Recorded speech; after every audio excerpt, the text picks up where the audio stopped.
All right. Hey, everybody. Welcome to the 411 Ground and Pound MMA podcast. We are your weekly look into the wide, wacky, wonderful world of mixed martial arts. My name is Robert Winfrey, and I am your host, per usual.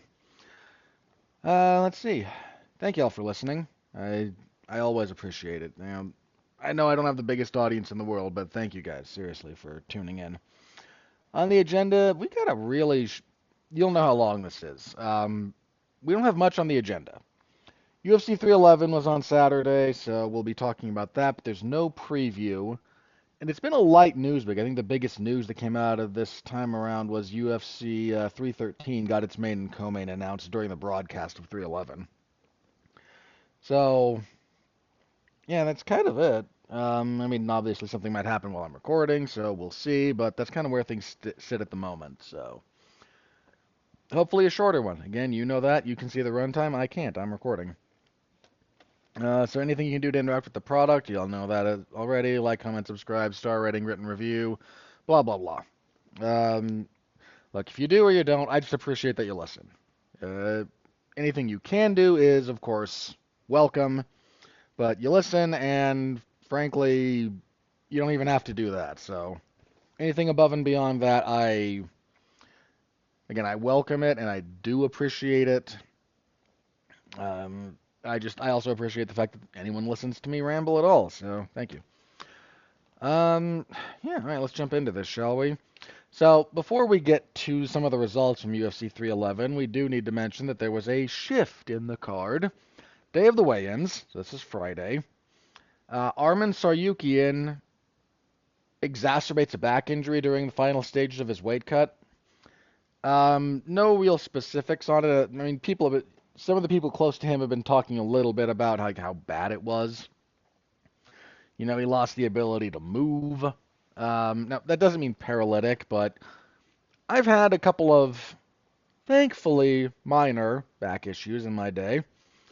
And I've had people close to me who have had serious back issues. And when they say you can't move, like, that's not an exaggeration. It's not that there's a lack of, feeling or coordination.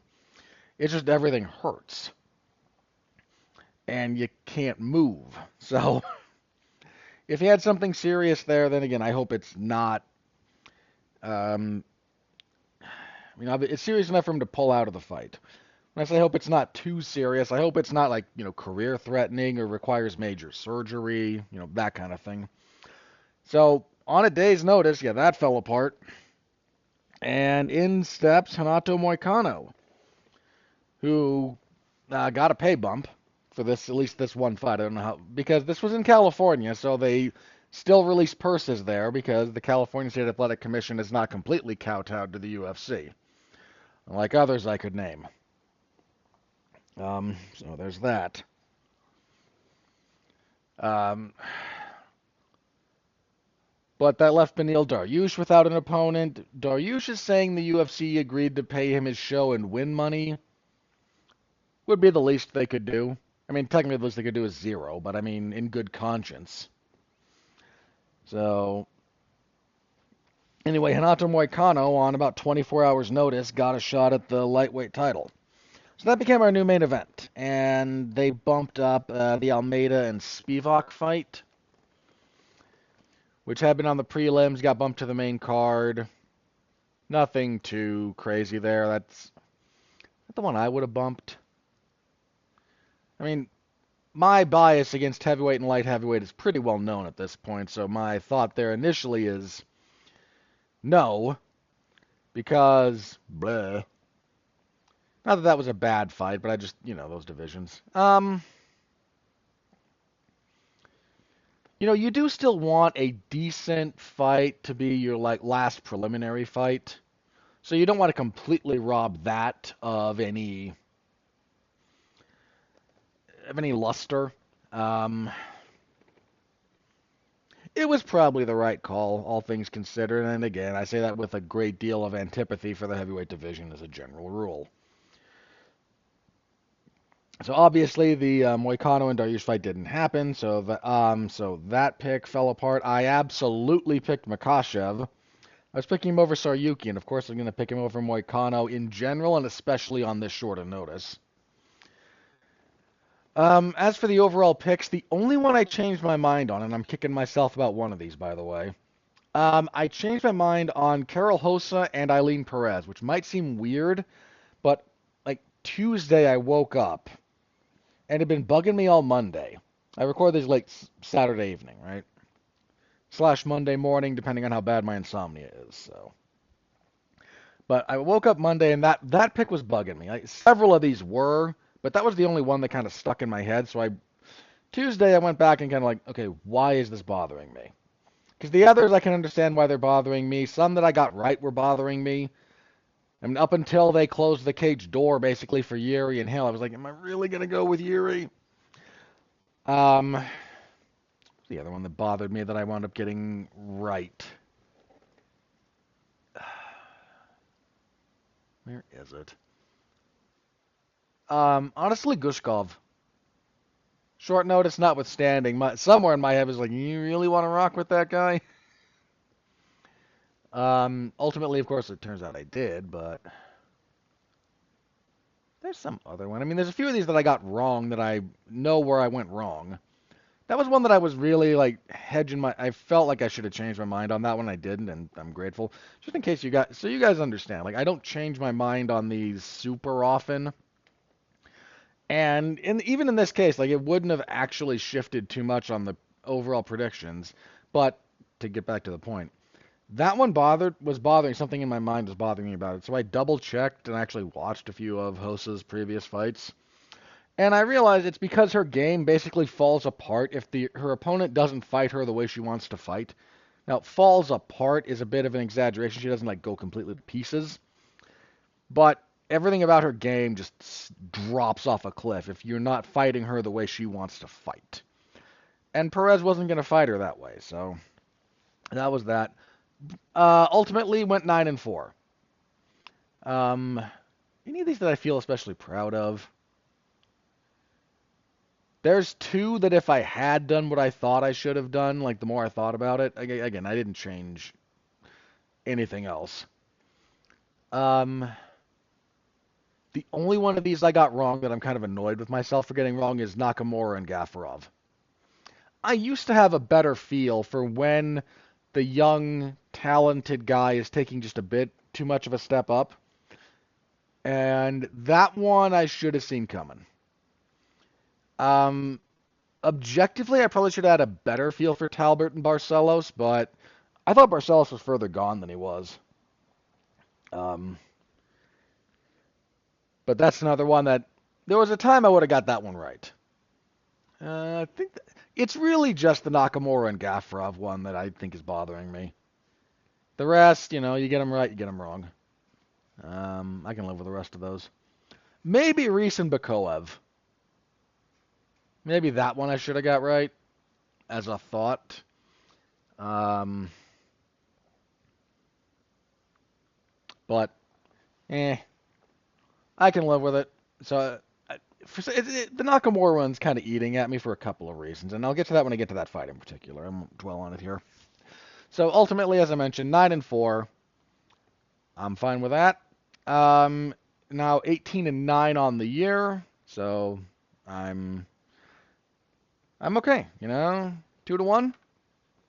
Like to do better, but I can live with that for the moment. Hopefully, we'll get that up as time goes on. So with that backdrop, let's get into the fights in particular. Main event, Islam Makhachev defeats Renato Moicano with a Darce choke, 4:05 of the first round. This started a little bit dicier for Makhachev. He was clearly not prepared for Renato Moicano in particular, and I don't say that as a negative, but Moicano, while he does have some decent clinch takedowns, especially trips, not a high-paced, scrambly wrestler like Saryukian. And on the feet, they strike very, very differently. Saryukian's a little bit wilder, a little bit more powerful, and he does a lot more of the athletic striking. Moicano's a bit more of a fundamentalist. He does a lot of fundamental Muay Thai stuff. His stance is different than Saryukian's. So there's these are the things that you really drill down on when you're preparing for a specific opponent. and having to shift that on the fly can be a little bit tricky. There is one habit that Makhachev has that showed up here. He got kind of off balance with a shot it was technically to the body. But it's on a sequence that he's been countered off of before, and when he throws his rear hand, it's his left hand, he actually brings his left foot with him. It's a method of closing distance, and it's a choice, but the problem is when you do that, you wind up a bit square to your opponent, and you're easier to counter. That's actually what got him dropped and ultimately finished in his only loss. If you watch that sequence, he throws the left hand, brings his left foot forward a little bit too square. Adriano Martins counters him because now his defense has to change if you're going to be that square. Clocks him, drops him. It's a habit that can be exploited. Now, look, Islam Makhachev is the best fighter in the world right now. He's the best MMA guy on the planet, pound for pound, bar none. With respect to guys like Pereira, Topuria, and even John Jones to an extent, this is the best guy. So far be it from me to say that this guy who is, he's close to some serious records. Get to that in a second. Is doing something completely wrong. I'm not in a position to say that. I don't think wrong is the right way to look at this. It's a habit. All habits can be exploited. This one has some slightly more obvious exploits than other habits. All I'm saying, and it's a real minor thing, but it kind of could have got him a little bit in trouble here. Then ultimately he baits Moicano into a little bit too much aggression, hits a really lovely double leg. Well, wasn't a double leg. Started as a double leg, switched to more of a trap. Was he overhooking or underhooking when he got it? Because that's kind of the difference between a knee tap and is it a trap dump or not a lateral drop? I think it's a trap dump. If you're overhooking, you kind of just like grab onto the lat or the trap, and I can't remember which one, and you push them over instead of underhooking.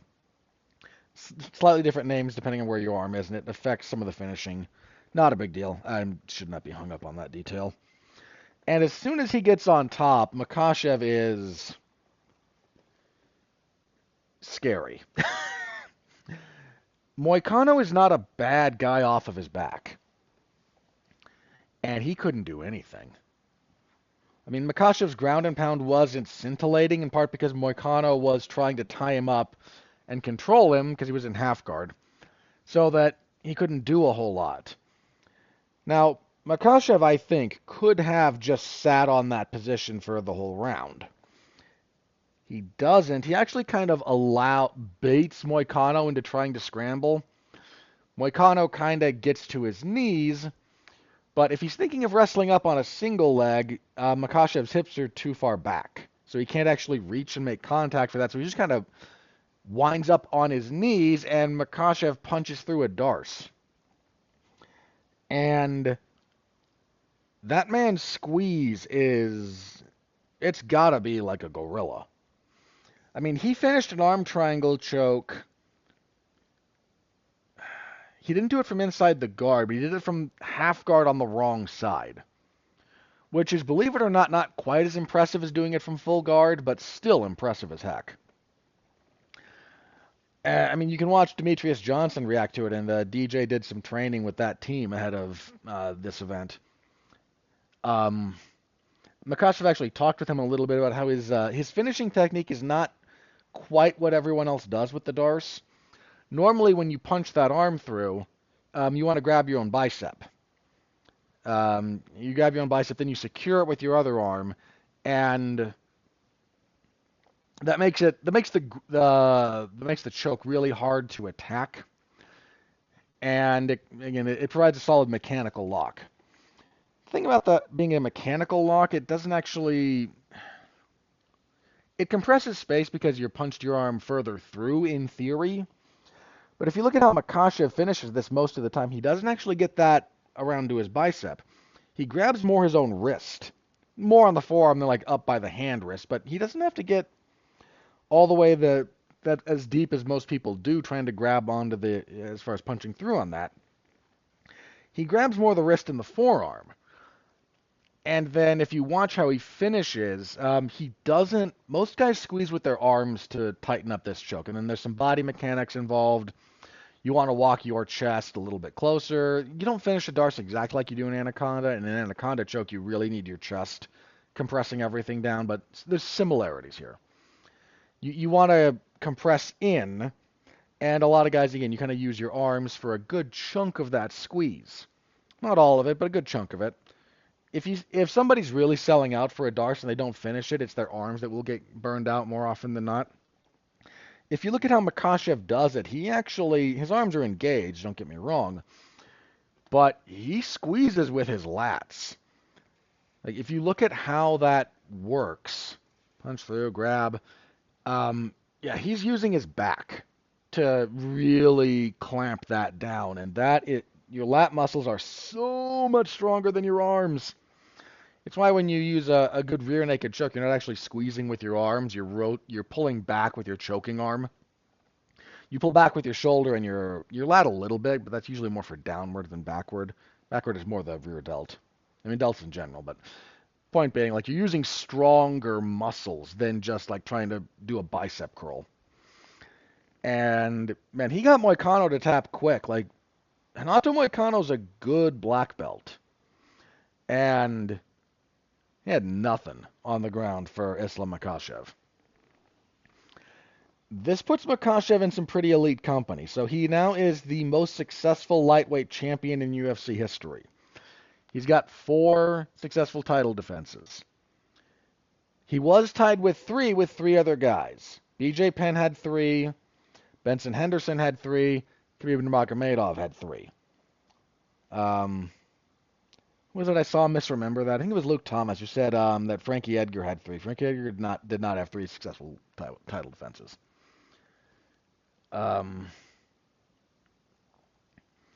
No shade on Frankie, but he didn't get to 3. He retained the belt off of a draw. Did he even? Because he beat Gray Maynard in their rematch. I need to double check this because my memory of this is spotty, but I think. Yeah, it was after that he fought Bendo, and Benson Henderson beat him. So yeah, Frankie Edgar has 1 genuine successful lightweight. 2, sorry, he beat BJ Penn in the rematch. Okay. I always forget they did that immediate rematch, which I shouldn't because it was deserved, but yeah, he beats BJ Penn in the rematch, goes to a draw with Gray Maynard, so technically retained it but didn't really defend it, and then beats Gray in their 4th fight. 3rd? I can't remember. Because they fought earlier in their career. For a long time, he was the only guy that beat Frankie, was Gray Maynard. Yeah, that was their 3rd. Was the one where he knocked him out. So he had 3 fights wherein he walked out with the belt, but he did not defend it against Gray Maynard that first time because the champion retains on a draw, but you don't really call that a defense. So Edgar didn't get to that point, is the long and the short of that. And Makhachev now has 4. Again, more than anybody else. He's won more lightweight title fights than anyone else because this is now 5 if you include his title win. Again, nobody else had more than 4, counting their win and then their defenses. There's never been a repeat lightweight champion in UFC history. So he's in some elite he is, in one sense, he's in a class on his own there. Whether or not he's actually surpassed Khabib as like the greatest lightweight of all time, there's some really unfortunate asterisks around some of what he's done that is not his fault. But they do have to be brought into consideration that 2 of his 4 title defenses are on really short notice opponents. I mean, Volkanovski the second time was on really short notice. This was one on a day's notice. Like, that's not his fault that his opponents fell out. I'm not knocking the guy. You beat the guys who are in front of you and you do it decisively, and that's what he's done. But you can't pretend that didn't happen. it doesn't help that the first two, the first Volk fight we all kind of understood because Volk was coming up. They were both pound for pound ranked. But then doing it twice, like two of your four, also against a guy who is a featherweight. Somebody brought up, they're like, oh, all of these guys are former featherweights. At one point in their career, sure. Charles Oliveira was a featherweight for a bit. Wasted his time doing that for a long time. Missed weight several times. He's not a featherweight now. He's not a guy who could make 145 right now.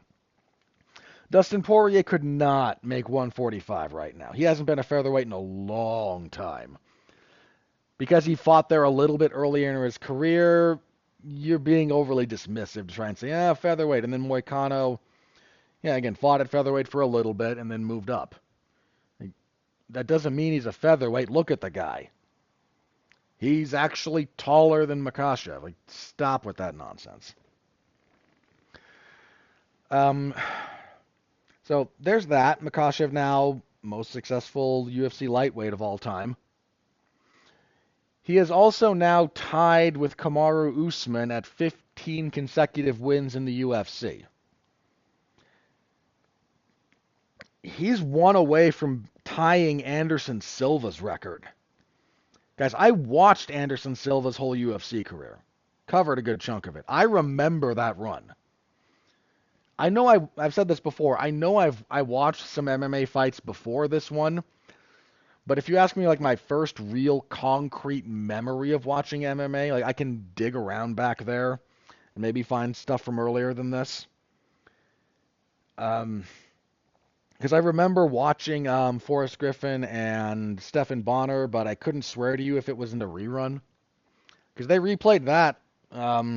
Spike TV did. But I remember watching Anderson Silva's UFC debut live. I mean, I wasn't there, but like live as it happened. I watched that. And it is my first like serious, concrete, vivid memory of watching MMA. Again, I know I did before, grainy YouTube videos,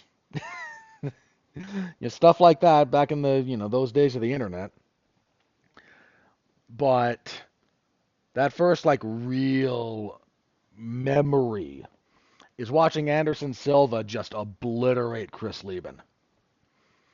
I watched his entire UFC career. I covered a chunk of it once I started, writing here. I mean,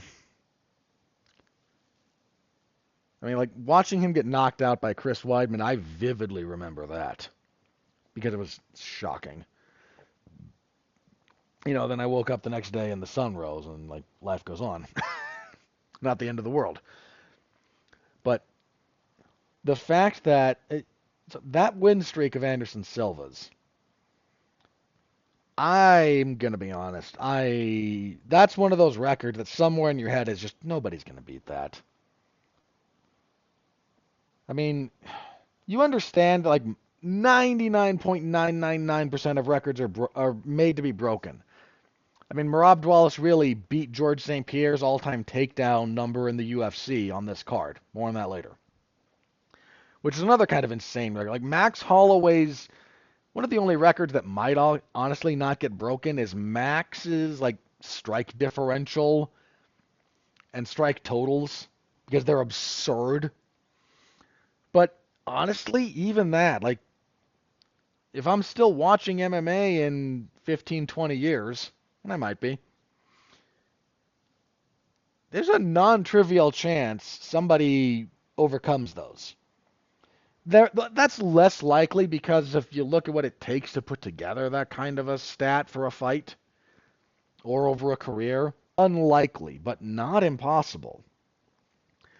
If you were to tell me like which stat did I genuinely think was like nobody's beating that, like 16 wins in a row in the UFC is an insane thing to do. It was crazy when Anderson Silva did it. It's crazier now because the level of competition has improved and the schedule is significantly more robust for the UFC. And dude, Kamaru Usman got close, and that was a little surprising to me when he got to 15. And then, you know, couldn't. He got real close to tying Anderson Silva, but Leon Edwards head kicked him and put paid to that. But if you ask me, like, honestly right now, do I think Makhachev breaks that record? It's going to be dependent on what he does. But if he fights two more fights at lightweight, I don't know that I would favor anyone to beat him. I mean, someone's going to, of course. That's inevitable. But he might. He very well could. Like, if he bumps up to welterweight and tries that, like, that's going to depend a little bit on, who he fights up there. Because that complicates things. He can win fights at welterweight. He's more than capable of doing that. His skill is so great. But if you throw him in there with, like, the best welterweights, like the two or three best, that gets a lot dicier for him. I am less confident in that. But if he, like, because the UFC's not especially thrilled with Arman Tsarukyan for spoiling this card. So they've publicly said, like, he's got to win another fight. He's not going to go from this injury to another title fight. So Makhachev's got to fight somebody else in theory before a potential fight with Tsarukyan. And I don't know exactly who that is, but, give it a few months, see if something pops. But do I favor him to beat pretty much anybody? Who are you going to throw in there? Charles Oliveira still wants that rematch. Do I think he beats Charles Oliveira again? Oh, yeah. Oh, yeah. He's a terrible matchup for Oliveira. Just stylistically, in addition to being so great. Terrible matchup. I think he beats Oliveira. I think he beats Arman Tsarukyan until I see something seriously different out of Tsarukyan. He could easily, and when I say easily, I don't mean the fights would be easily, but on the scale of easy to hard overall difficulty for winning two more fights at lightweight for Islam Makhachev, that's on the easier, more likely side of things. We might see someone break Anderson Silva's consecutive win streak record, and that is bonkers to me. Again, I lived through and watched Anderson Silva's run before he got, before the Weidman fights. Understanding that we're watching someone who might exceed that numerically. Now, he doesn't do it as spectacularly as Anderson did at times, but that's nuts, man.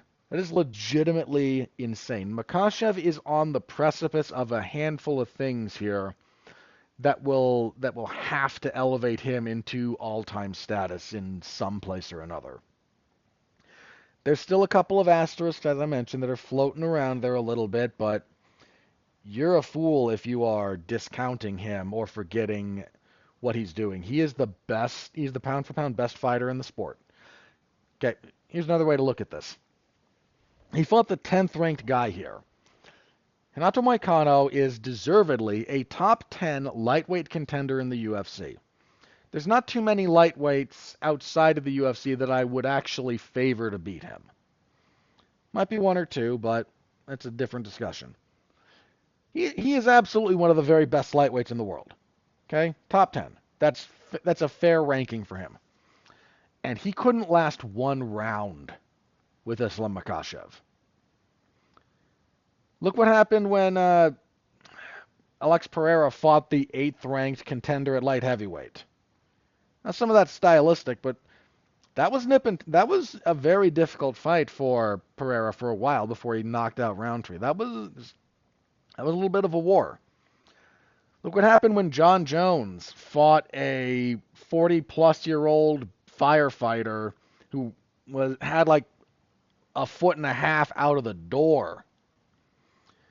He finished him, but look how long it took him. Makhachev got a top 10 lightweight out of there in less than one round. That's nuts.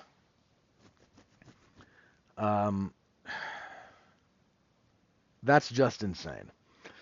Ilya Topuria made some noise about maybe wanting to move up and fight Makhachev. I do want to see that fight, but I also, like I mentioned, part of the baggage that Islam's going to be carrying for a little bit when we're talking legacy. If he just dusts another featherweight, and I don't think he would dust Ilya Topuria, but I would absolutely favor him to beat him. If he beats another featherweight guy moving up, like that's gonna hang around his neck for a while. I would like to see him beat another deserving lightweight contender.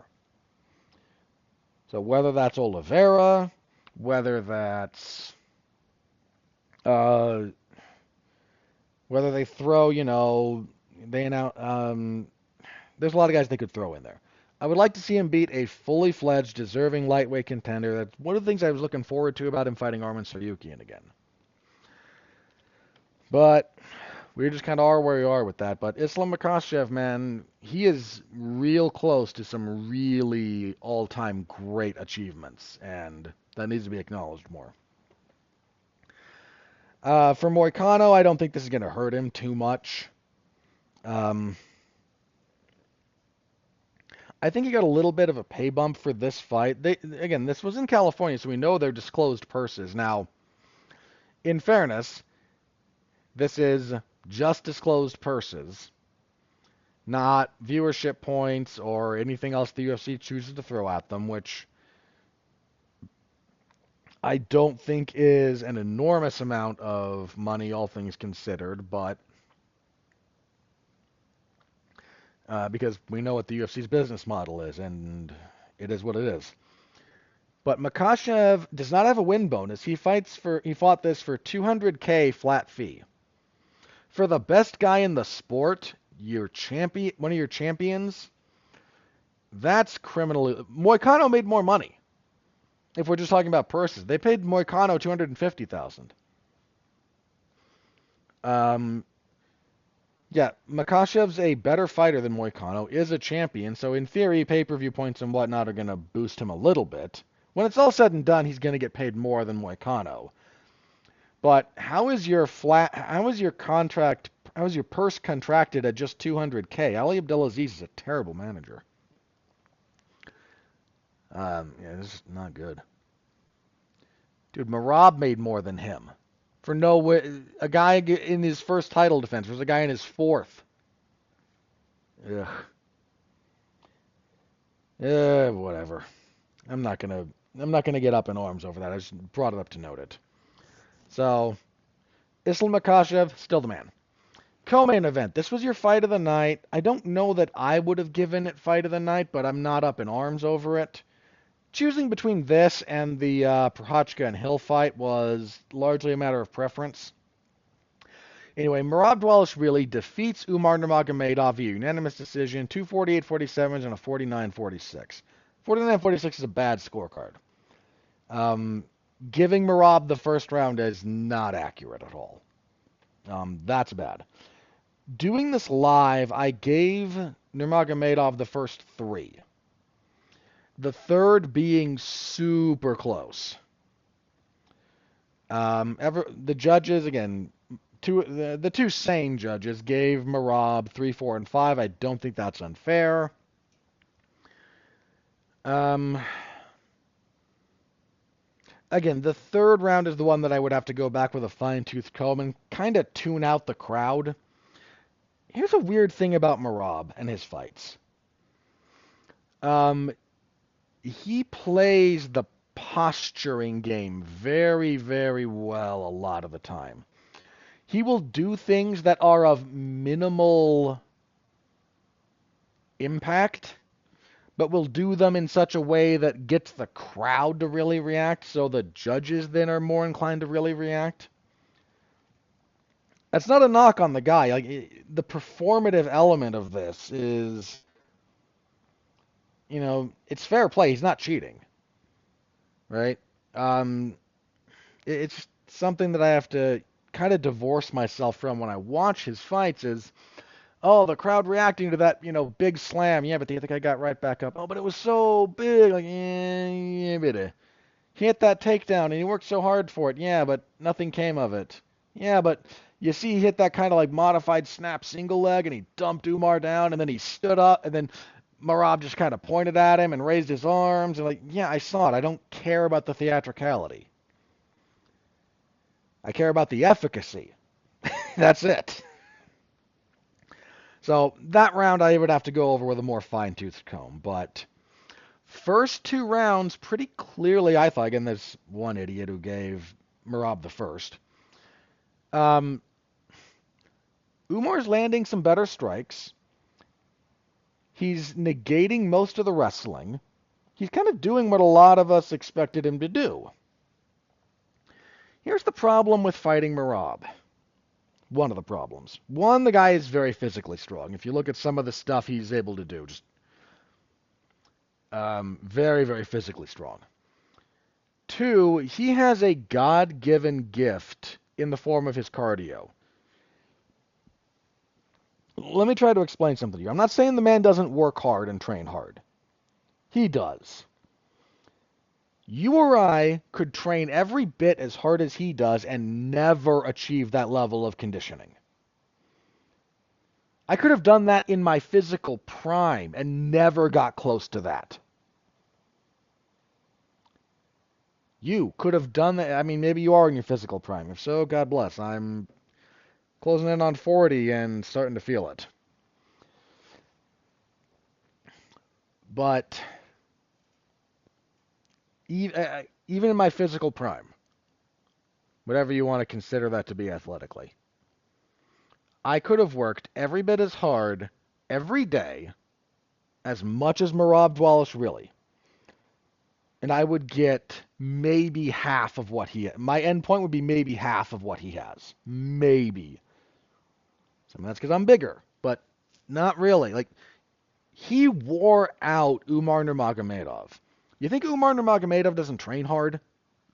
We've seen him go 5 rounds.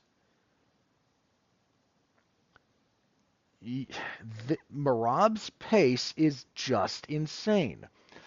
There is something about his genetic and physical makeup that is, I kid you not, a gift from God. Because normal, even, not just normal people, even normal, quote unquote, normal, high-end athletes, if we average just that subset out, the normal high-end fighter can't do what he does. And he is mentally determined. Does not matter the obstacles, and he had to deal with some obstacles here. He just kept coming. If you can't deter him mentally, then you have to try and deter him physically, and he just doesn't stop. It's absolutely nuts. The pace he puts on people, the relentless pressure, the constant clinching, and you're fighting that off, and he gets close, and he's punching you on every clinch break, and starting to throw a few body shots here and there, and you don't get. We got to the end of the third round of this fight, and I remember thinking, like, that was a fast-paced 3 rounds. There's 2 more, and Merab's not slowing down. Like, this fight was fought at a pretty bonkers pace from start to finish. Merab can fight. I don't think he can fully sprint for 25 minutes. If you watch his fights, he doesn't do that. Because that's just not sustainable under these conditions. When I say sprint, like as a fighting sprint. He can't quite do that. But he never jogs. Or his jog is an absurd jog. Like, even when he's sort of in coasting mode, cardio and energy-wise, that's still at like or I'm going to assume your 9. Maybe if you're in really good shape, an 8. Like, that's where he chills in a fight, is at an 8, give or take. And when he's really going, again, And you have to try and deter that man, and it's just almost impossible. And the longer this fight went, the more he was able to accomplish. And I don't know. Look, Umar could win this fight in a rematch. Like, there's things he can fix, there's things he can do. But short of that, and Umar's not going to get an immediate rematch. He's going to have to win again. He's going to have to demonstrate that a rematch would go differently. There's a handful of things I think he could do, and Umar broke his hand in the first round. He says in the first round. I don't know why I would disbelieve him about that. And his left hand he posted some photos of it. It does look broken. I don't know that x-rays have been posted or anything, but barring that, like the visible damage looks consistent with a broken hand. I'm sure that didn't help. But there's other weapons he could have gone to. And he kind of didn't. So there's things he can fix a little bit. And I'm sure he could work on some of his cardio for a 5-round fight at this insane pace. But nobody's going to beat Merab in a track meet. If you fight him, he wants to fight you like a track meet. He makes people fight him that way. And nobody's demonstrated the ability to beat him under those conditions. So I've got to see some other stuff from Umar. Short of that, I don't know who beats him in a rematch. Like, it's not impossible for O'Malley to hit him clean, but we've seen that fight now, and I favored Merab the first time, and I will favor him in a rematch with Sean O'Malley. He's beaten so much of that division. Like, I don't actually know who the next guy really sticking out is. I mean, it's at the point where people were suggesting, like, hey, couldn't Alexandre Pantoja move up and fight him, and we could do a, champion versus champion fight again, and I don't like Pantoja's chances in that at all. I mean, I'm not trying to dismiss the guy. I have nothing but respect for Alexandre Pantoja. He's the second best flyweight the UFC's ever had. But even if there wasn't kind of a size disparity, that's a terrible matchup for him stylistically. But that's kind of where we are. The fan base is actually saying, hey, how about that? Because Merab's beaten so many other guys in that weight. I think the only top guy he hasn't beaten is Corey Sandhagen. And Sandhagen, while he's talented, hasn't been able to actually string together the requisite wins. He beat Sean O'Malley to get the belt. That one you could make. That one might have some juice to it if you chose to book a rematch at this point. Maybe. He beat Petr Yan. I mean, Yan stuffed every one of his takedown attempts. Almost every one of his takedown attempts. I know Aldo stopped all of them. But, like, Yan, well, he's still very good. I don't know that he's like...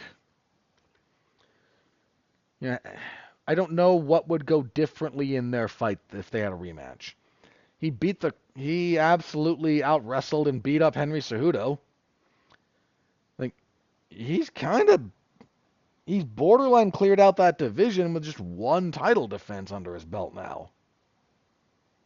He's certainly beaten the vast majority of it at one point or another, so I don't know, man. That's rough.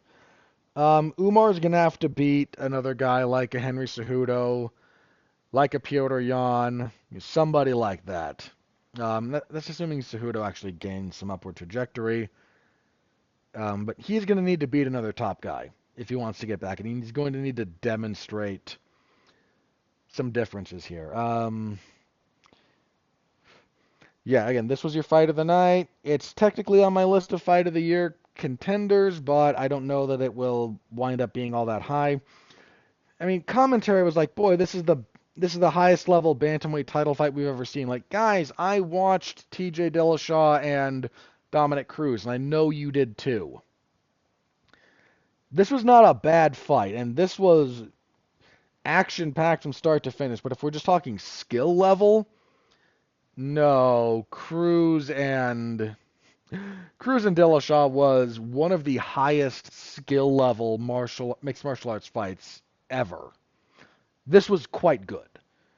It didn't strike me as that. I might feel differently on rewatch, but didn't strike me the same way. See, next up, light heavyweights. Yuri Prochazka defeats Jamal Hill via TKO 301 of the third. Good first round for Yuri Prochazka. A lot of slipping and countering. Pretty good pace. Hurts Hill a couple of times. Hill actually gets back into this in the second round and lands a bit more cleanly, gets some forward pressure going, fights his way back into it despite his face being a little bit busted up. But third round, Yuri gets back to, again, just baiting, pulling, and countering, and eventually slips a really kind of awkward right hook from Hill, hits him with a bit of a left, then crushes him with a right hook. Finishes things off on the ground. I stuck with Yuri for my pick. I was debating this, and one of my brothers told me, look, I'd rather pick Yuri and be wrong than pick Hill and be right. I kind of figured that was fair. So, yeah, Yuri Prochazka. He said he trained to keep his hands up a little bit more. They might have been a little bit higher than normal, but I think what he's trying to convey is not so much the physical positioning of his hands as I'm trying to prioritize defense. His pre-slipping and active slipping and head movement and footwork in close, so much better. So much better. There's a lot of ways to have good defense. Hands up is one of them. And it's a valuable one. It's not the only one, and he's trying something that still lets him preserve a lot of his offensive potency. Now, there's risks to relying on head movement and some of your patterns of evasion when you get into close quarters exchanges. Definite dangers to that. But he's not just keeping his head straight. He's not entering on straight lines as much. He actually has cleaned up a few of those things, and it brought a lot of his game to life here. It actually, when you're able to roll with punches and move effectively, your chin improves, like you mitigate the force. And he ate some shots here that I thought might have given him some problems in the past, but did okay. Did okay with him here. And some of this is also like Jamal Hill's footwork is a problem. And I mean specifically like his foot positioning relative to himself and his opponent. I don't mean how he move. I don't necessarily mean like his cage positioning, which is usually okay. He's not the best cage cutter, but you rarely see him like in bad geography. But if like his individual movements from point to point, like some of that's dicey. Some of his punching mechanics are odd. He is frequently out over his. He leans a lot. He leans forward a lot. It led to him getting countered a lot here because he gets out over his skis. Head and shoulders over the knees, too far forward. Swings a little bit wide with some of his stuff too, but Yuri was very well prepared for him in this fight and lit him up with counters. Even the round he lost, Yuri landed some good counter punches. After the fight, Yuri Prochazka said he still wants a third fight with Alex Pereira. Pereira just seems amenable to that, but, Alex Pereira's pretty amenable to a lot of things. Tough loss for Hill, but he seems to not be complaining about this one yet. We'll see if that holds. Somebody mentioned that Jamal Hill is like the best genuine heel that the UFC has, by which I mean the following. By which they meant the following. He's very easy to boo, but he's very difficult to actually hate. There's a lot of genuinely detestable figures in MMA. A lot of them. Jamal Hill is not that, but Jamal Hill is appropriately annoying. And he's annoying in the way that gets the fan base kind of riled up rather than the annoying in the way that makes you go away. Like Henry Cejudo became too much go away. And Hill hasn't quite hit that yet. We'll see if he gets there all the way or not. But, being the kind of heel that is easy to boo, but difficult to, actually hold deep animosity for, that's a nice line to try and walk. And if he's able to keep doing that, you know what? Good for him. Yeah, tough loss for him overall. Don't know where he goes from here, but light heavyweight is kind of a wasteland. Dude, I've said this before. If Alex Pereira wasn't there, think about how bad that division would be. I mean, Yuri might still be champion, and bless him, we all like Yuri Prochazka here. But, that is a bad division right now. There's just no two ways around it. Speaking of bad divisions, Jailton Almeida defeated Sergey Spivak via TKO, just mounted and back-mounted punches, 4:53 of the first. Spivak is a fairly typical heavyweight in the following ways. Well, let me give him a few bits of credit here. He hits a really nice lateral drop in this, actually. Gets on top for a while. Spivak is good when he's on offense and bad when he's on defense. He got swept by Almeida, and that was kind of it for him. He didn't have anything else. He scrambled up at one point, but then started getting punched, and his reaction to getting punched is not good. So Spivak he had a pretty decent, he's done fairly well in the UFC, all things considered. I don't think he's a bad heavyweight, but he's very emblematic of a lot of that division in that he's got a decent skill set. He actually likes to grapple and be on top. He's pretty good at implementing it, but he doesn't have a plan B. And when he faces serious physical adversity, he doesn't respond well. So Almeida said he's willing to start fighting for the title at some point or something similar. The division is in such a weird spot right now. Who knows? But his only loss is to Curtis Blades. So, he's not in a bad spot as far as heavyweight rankings. And kicking off the main card, Reinier de Ridder defeated Kevin Holland with a rear naked choke, 3:31 of the first. Kevin Holland, I don't know what he was doing here, man. He was on Rampage's podcast earlier and said he didn't care about this fight, and boy, did that look like it was true. A few minor exchanges, but then de Ridder pretty quickly hits a takedown. And Holland gets a little bit too comfortable off of his back. De Ridder passes guard, gets to the back, hits a really sneaky grip on his rear naked choke, actually. I think Holland was not aware how much danger he was in. I mean, he knew he was in danger just with the arm being in play, but I don't think he realized the grip, because it was kind of a modified Gable grip, that de Ridder was getting with his other hand. And you can be choked with just the arm around the neck, but it's a lot harder than if someone has both their hands together. And I think he felt he had a better read on where that other hand was and didn't realize until it was too late that, oh no, that's actually a tight grip. So sneaky grip from de Ridder.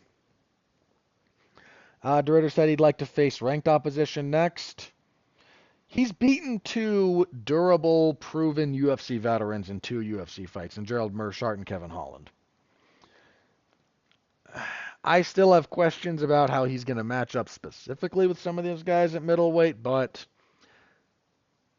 I don't think him fighting, 13 through 15 is out of bounds.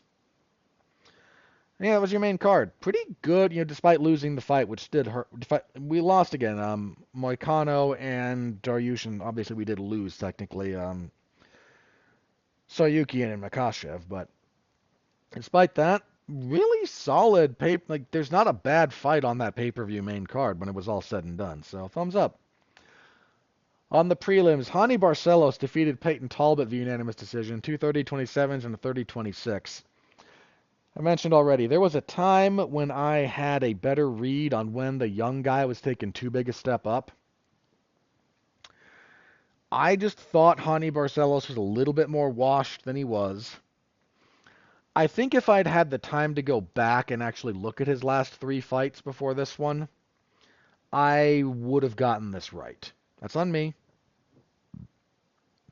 That's poor prep on my part. But Peyton Talbot standing way too upright. Way too upright.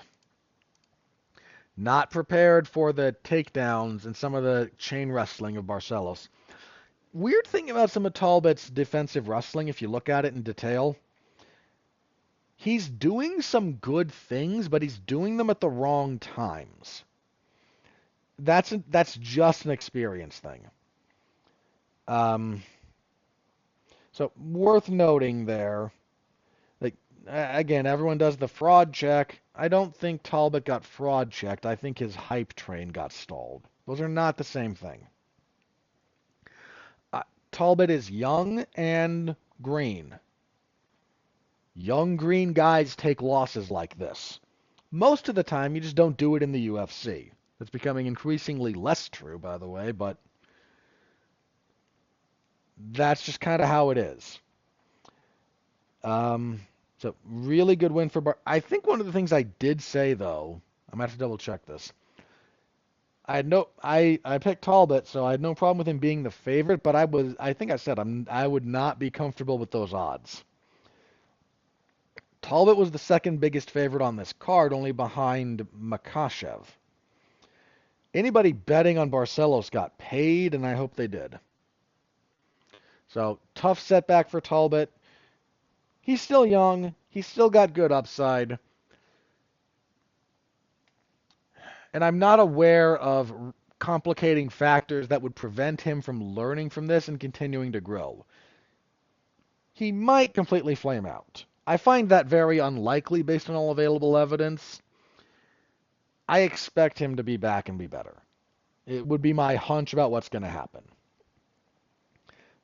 But this is one of those things where it's something about the MMA fan base, like, oh no, this young guy who doesn't have a lot of experience, and I was like, he had like, what, 10 fights?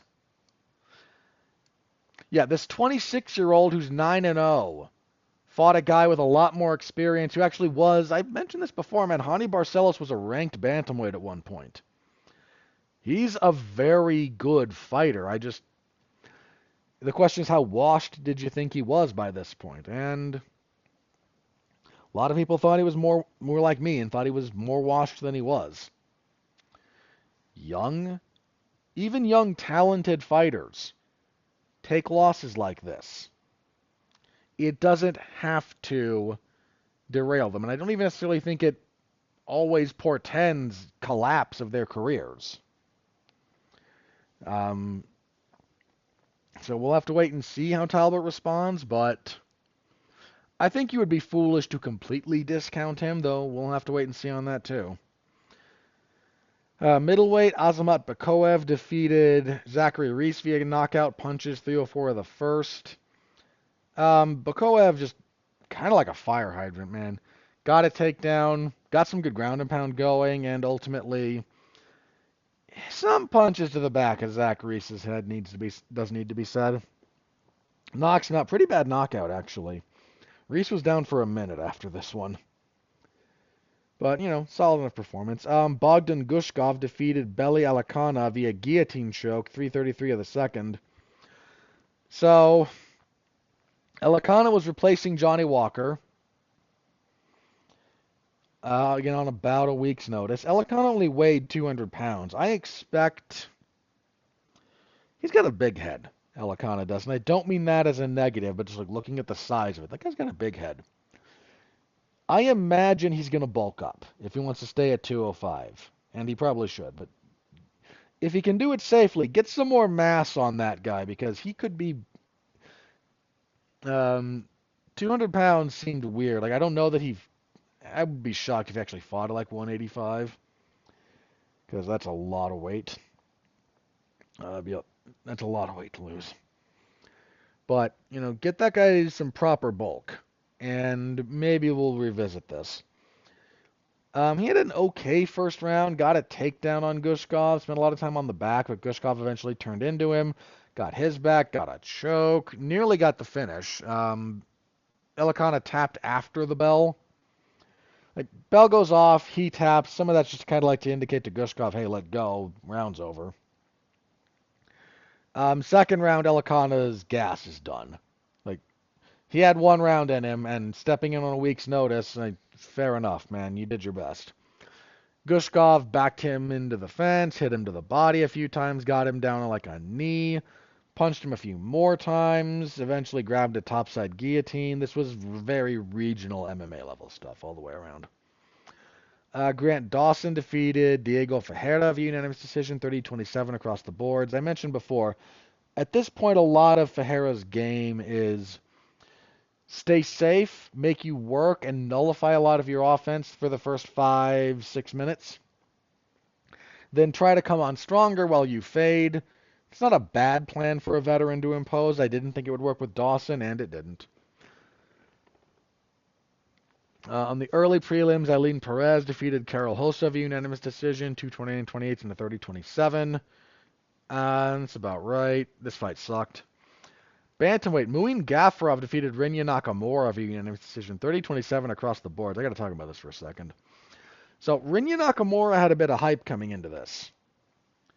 This was a guy who had medaled at the World Cup in wrestling. And the Japanese wrestling, both men's and women's, are serious players. Some of the best amateur wrestlers ever have come, are some Japanese women have done like huge winning streaks. And at the current moment, the Japanese men's team is messing people up. But like, this guy has done some good work as an amateur wrestler. Was undefeated coming into this. 29, so he shouldn't be making completely boneheaded decisions.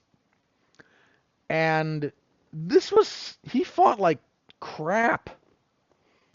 This is the kind of bad performance that even if he goes on a giant tear, we're always going to kind of remember, hey, remember that Gafurov fight? This is the one that bothered me when I got it wrong. This one, because Gafurov is rugged, durable, can grapple when he needs to, fairly hard hitting, and has a lot more experience. And that's the kind of thing that gives fighters in this position, if you're the slightly younger, talented, but somewhat still gaining experience fighter, this is the kind of place where you do stumble. This one I feel I should have seen coming, because I actually think Gafurov is... His UFC record coming into this was 1-2, but if you look at those two losses, like, he didn't fight badly. And he's I think decently of his upside, and should have given that some more credence here. A very just bafflingly bad performance from Nakamura. Bernardo Sopai defeated Ricky Turcios via unanimous decision, 230-27 and a 29-28. Ricky Turcios is tough as old shoe leather, man. He took a beating for stretches of this fight. This was another fight that could have been fight of the night. This was a good fight. High pace, kind of wild. Turcios, again, gutted his way through some really bad spots because, like, Sopai legitimately got tired in the third round from hitting Ricky Turcios so much. Yeah, and then kicking everything off, Tiger Ulanbekov defeated Clayton Carpenter via unanimous decision, 230-27 to 29-28. Just pretty good all-around performance from Ulanbekov. And yeah, that was it. So, already mentioned, fight of the night was Dvalishvili and Nurmagomedov. I'm not arguing with it. Performances went to Yuri Prochazka and Jailton Almeida. Not sure I would have gone with Almeida. Personally, I would have gone Makhachev. I was more impressed with his performance. If not him, then Renier de Ritter. I actually would have had Almeida as like my third choice there. The disclosed purses, for those of you curious about these things. Mentioned already, Makhachev, 200K, no win bonus. Moicano, 250K. Merab, 500K, no win bonus. Umar, 100K. Again, Merab as a champion should get pay-per-view points, so this is not going to be the final totals for all of these guys. Some of them are going to get others. Yuri Prochazka has a 200K show and 50K win bonus. Jamal Hill, 200K. Jailton Almeida is 110 and 110. So we got 210 total. Spivak, 100K. Rainier de Ritter is on 105 and 105. Proof, ladies and gentlemen, that it's harder to do, but if you can make the UFC come to you, or you can gain value outside of them, you won't have to come through the Contender Series and then spend 6 fights going 12 and 12. Kevin Holland, 250. Hani Barcelos, again, former top bantamweight, 48 and 48. So 96 total for him. Peyton Talbot, 43. Bakoev, 12 and 12 because he's debuting. Reese, 30. Bogdan Gushkov, 43 and 43. Then Belly Alicana, once again, coming in, 12 and 12, so we got 12K. Grant Dawson's on 106. Huh. So 106 and 106. And Diego Ferreira, 100K. Eileen Perez is 36 and 36. Carla Hossa, 75. Carla Hossa made more even though she lost. Fair enough. Muin Gafurov is only 14 and 14. Jeez. Nakamura is going to be 28 and 28, it looks like. Sopai, 12 and 12. Tercios, 28 and 28. He hasn't got off of that tough deal yet. And Tigirul and Bekov, 36 and 36. So again, 72 if you want to do math. And Carpenter, 28. So, disclosed purses because California still does that, and good for them. All right, my full report is in the MMA Zone of 411mania.com. Go give it a read, look at the finishes, have a good time if you're so inclined. I appreciate it. Okay, that took a little longer than I anticipated, but we're okay still. All right, let's get into some news very briefly. So, UFC 311 featured a couple of things on the broadcast. One, let me very briefly do this, I guess. They announced the first inductee into the Hall of Fame for 2025. It's a TV producer, Craig Pelagian. This is one of the guys who's responsible for The Ultimate Fighter being a thing. So I wish him nothing but ill will, in a lot of respects. I shouldn't say that. It's not his fault that The Ultimate Fighter turned into a zombified, shambling corpse after about 8 seasons. Look, season 10, I know, everybody likes it because, yay, Kimbo Slice. So if you want to put that as the cutoff point, fine. But you can't find me almost anything of value after that. Yeah, I know Kamaru Usman came through there. So, when I say so what, I mean, you really think Kamaru Usman wasn't going to get into the UFC? Yeah.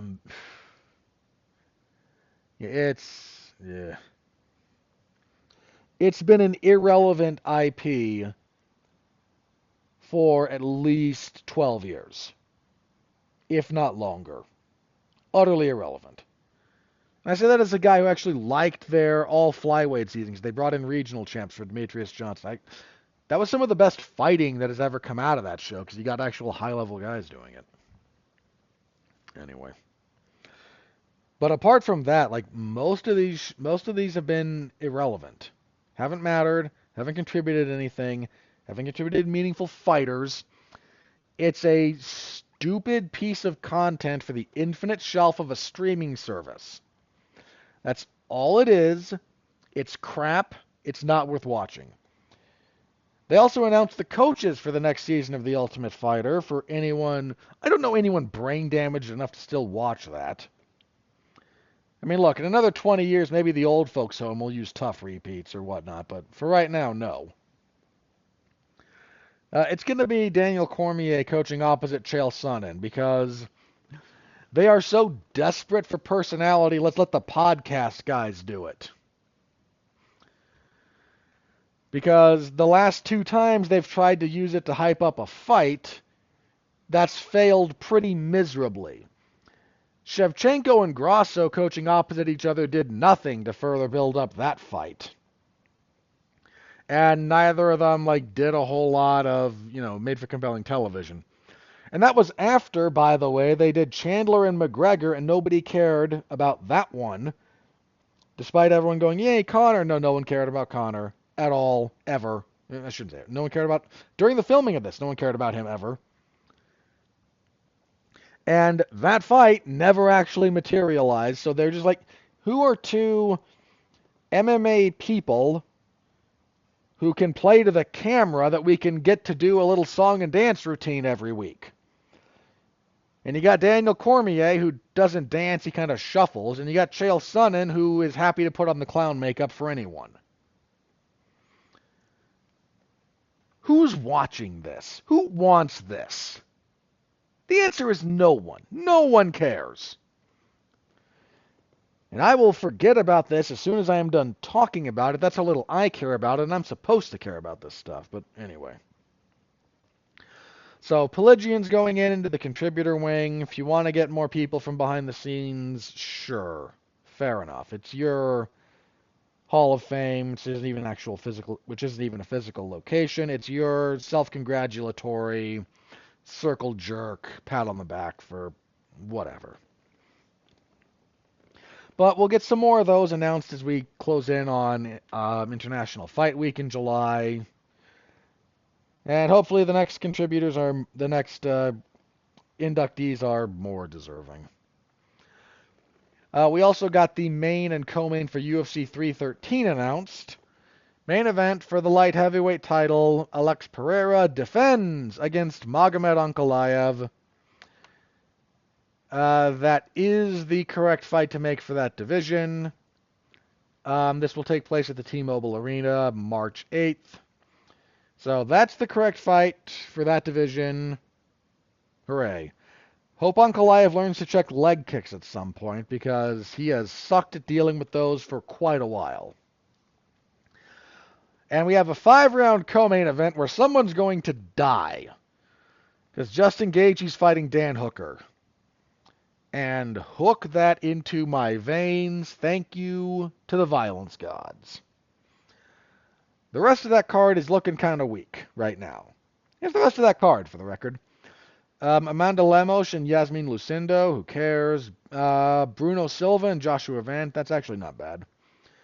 Marion Santos and Francis Marshall, no one cares. Osman Diaz and Jordan Hiberio dos Santos, neither of whom have a Wikipedia entry. Alex Morono still hanging around, he'll fight Carlos Leal. Armin Petrosian and Bruno Ferreira. Okay, that one might be okay. That might suck out loud, but those two are more inclined towards slugging it out. Janata Janice and Vitor Petrino, don't care. And Chris Gutierrez versus John Matsumoto. I respect Chris Gutierrez, but I think he's past his sell-by date in some respects. He's only 33, but looks older than me. He's had good winning streaks at times, but, I think we've kind of seen his ceiling. That's a very winnable fight for him, though, for the record. So there still needs to be some stuff added to that. There's still time for stuff to add to that, but that's where that one is at the moment.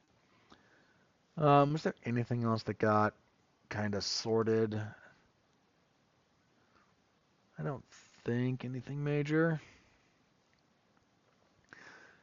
So yeah, that's kind of where that is. All right. I'm going to check the old X machine. If not, we'll do plugs and get out of here. Okay, nope, nothing new there. So what do I got for plugs? Earlier today I covered TNA Genesis, their first pay-per-view for 2025, so give that a read in the Wrestling Zone of 411mania.com if you're so inclined. What do we got on there? We're reviewing Wolfman. The Lee Whannell film, Wolfman, will be on the chopping block for Damn You Hollywood on Monday, probably when you're listening to this.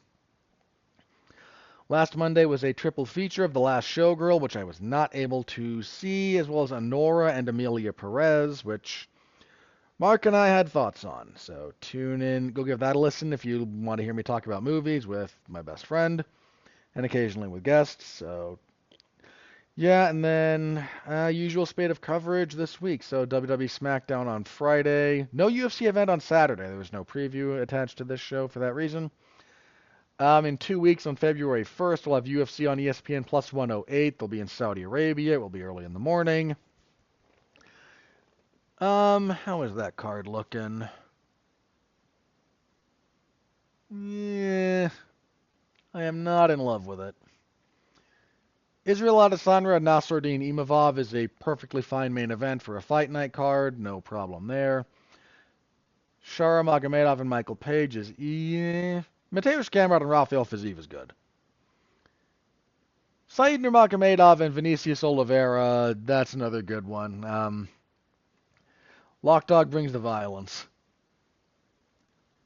Okay. This feels badly overstuffed.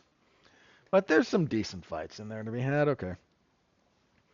I don't have to be too pessimistic about that. But next week we'll have a preview of that.